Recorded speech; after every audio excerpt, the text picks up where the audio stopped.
In today's video, I'm going to teach you how to create a donut chart in Microsoft Excel. First, open Microsoft Excel and head to the worksheet where you want the chart to live. This can be a new sheet or an existing one with your data already in place. Make sure you're on the correct tab at the bottom so you're not editing the wrong sheet.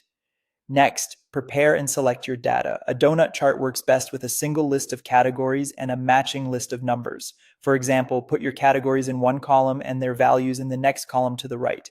Keep the range tidy with no blank rows and avoid totals in the selection to prevent double counting in the chart. Make sure your values are numeric.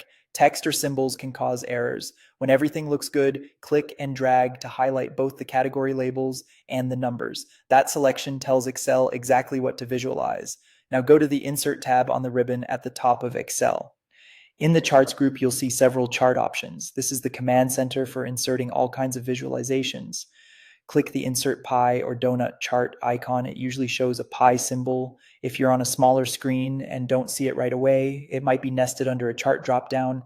Just look for the pie chart icon. From the menu that appears, choose Donut. The moment you click it, Excel will drop a donut chart onto your sheet based on the data you selected.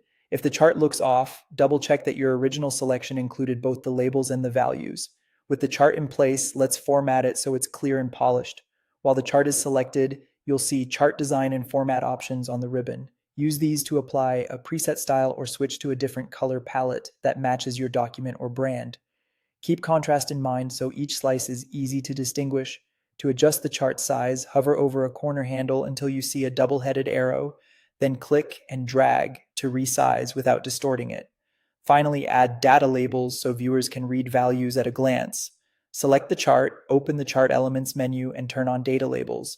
You can then format those labels to show values, percentages, or both, and position them where they're most readable. If a label overlaps, try a different position or slightly resize the chart to give everything room. And that's it. You've created a clean, readable donut chart in Excel, ready to share or present.